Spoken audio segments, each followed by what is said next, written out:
বিশ্ব খাদ্য নিরাপত্তা দিবস ২০২৫ প্রতিপাদ্য বিষয় বিজ্ঞান ও প্রযুক্তির মাধ্যমে খাদ্য নিরাপত্তা, সুস্বাস্থ্য ও কল্যাণের পথে। আজ ৭ই জুন বিশ্ব খাদ্য নিরাপত্তা দিবস একটি গুরুত্বপূর্ণ দিন যা আমাদের মনে করিয়ে দেয় নিরাপদ খাদ্যই সুস্থ জীবনের মূল ভিত্তি।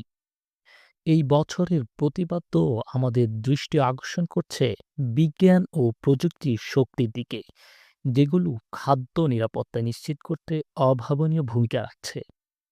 আজ প্রযুক্তির মাধ্যমে আমরা জানতে পারি খাবার কোথা থেকে এসেছে, কিভাবে প্রক্রিয়াজাত হয়েছে এবং এটি আমাদের জন্য নিরাপদ কিনা। স্মার্ট সেন্সর, ব্লকচেইন এবং জিন বিশ্লেষণ প্রযুক্তি এখন দূষণ শনাক্ত করছে খুব সহজেই। এর ফলে অনেক রোগ প্রতিরোধ করা সম্ভব হচ্ছে, যা আগে কল্পনাও করা যেত না। কিন্তু প্রযুক্তি একা কিছু করতে পারবে না। আমাদের দরকার সচেতনতা, দায়িত্ববোধ এবং সব অংশীদারের একসঙ্গে কাজ করা। কৃষক, বিজ্ঞানী, শিল্প প্রতিষ্ঠান, নীতি নির্ধারক এবং আমাদের মতো সাধারণ ভোক্তাদের। বিশ্ব স্বাস্থ্য সংস্থার মতে অনিরাপদ খাদ্য প্রতি বছর ৬০০ মিলিয়ন মানুষকে অসুস্থ করে এবং ৪,২০,০০০ মানুষের মৃত্যুর কারণ হয়। এই বাস্তবতা বদলাতে হলে আমাদের খাদ্য উৎপাদন থেকে টেবিল পর্যন্ত প্রতিটি ধাপে নিরাপত্তা নিশ্চিত করতে হবে।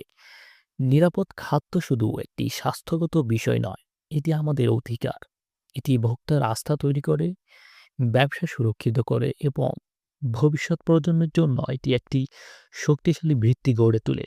আসুন আমরা সবাই মিলে একসঙ্গে কাজ করি, নতুন প্রযুক্তিকে কাজে লাগিয়ে, বিজ্ঞানকে বিশ্বাস করে আর দায়িত্ব নিয়ে। কারণ যখন খাদ্য নিরাপদ, তখন জীবনও নিরাপদ। আর নিরাপদ জীবন মানে একটি সুস্থ, সমৃদ্ধ ও উজ্জ্বল ভবিষ্যৎ।